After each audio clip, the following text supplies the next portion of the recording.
Hello students, and welcome to this second video on metals and non-metals. In our previous video, you have learned about the physical and chemical properties of metals and non-metals.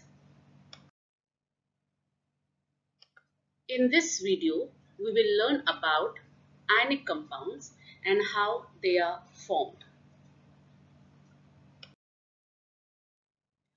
After completion of this topic, you will be able to define ionic bond and compound. You will be able to give examples of ionic compounds, explain the formation of ionic compounds, draw Lewis dot structures for different atoms, list the properties of ionic compounds, and give explanation for the physical properties of ionic compounds. Now, in your previous chapters, you have come across many ionic compounds. For example, common salt, which is sodium chloride, calcium oxide, magnesium fluoride, and copper sulfate. Now let's understand what are ionic bonds and how are they formed. Ionic bond is also known as an electrovalent bond. An ionic bond is formed by transfer of one or more electrons from one atom to another, typically from a metal to a non-metal. As we know that metals have a tendency to lose electrons and non-metals have a tendency to gain electrons. So there is a transfer of electrons from a metal to a non-metal. This results in the formation of oppositely charged ions, cation and anion. The oppositely charged ions are held together by strong electrostatic forces of attraction.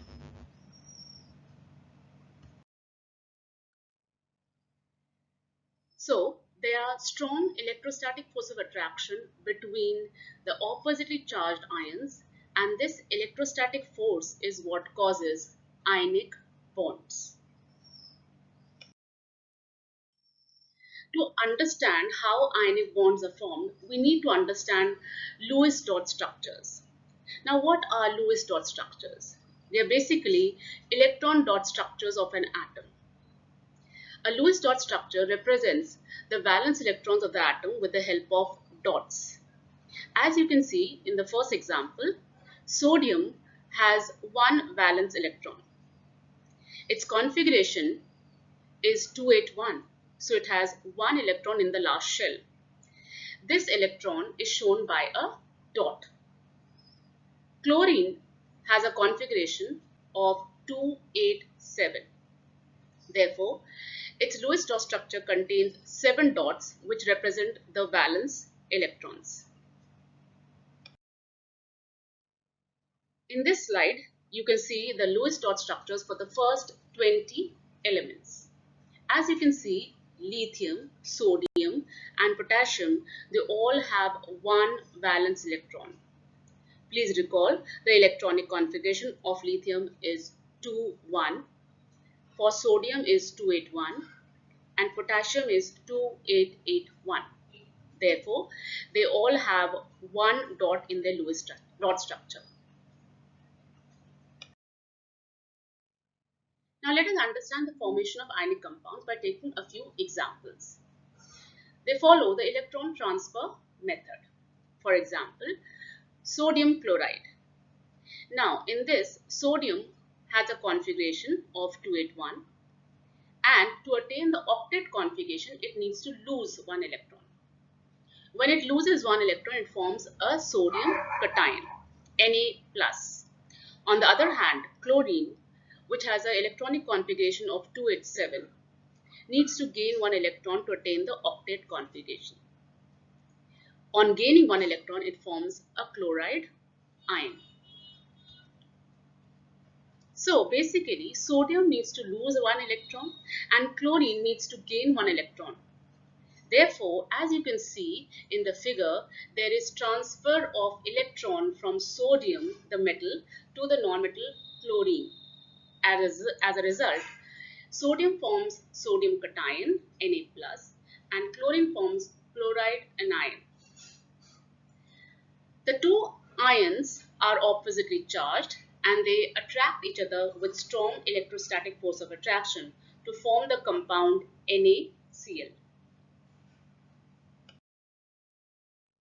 Let us take up another example, magnesium oxide. Here, magnesium has electronic configuration 282. So it needs to lose 2 electrons and form the cation Mg2+. On the other hand, oxygen has a configuration of 2,6. So to attain the octet configuration, it needs to gain 2 electrons and form the oxide ion. So during electron transfer method, as you can see, magnesium transfers its 2 electrons to the oxygen atom. This results in the formation of the cation Mg2+ and the anion O2-. The two ions attract each other with a strong force of attraction, electrostatic force of attraction, and they form magnesium oxide.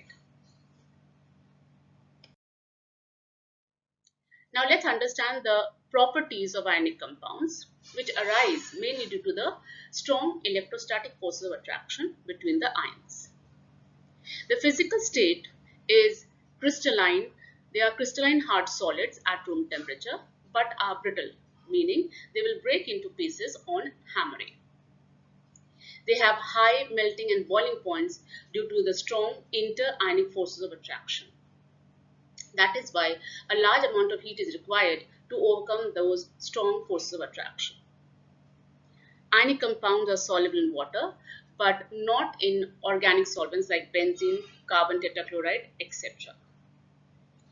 Ionic compounds are good conductors of electricity in aqueous and molten state, as the ions are free to move and conduct electricity. But they do not conduct electricity in the solid state. As in the solid state, because of strong force of attraction, the ions are not free to move. Here you can see the crystal structure of sodium chloride and how sodium ions and chloride ions are arranged in this crystalline structure.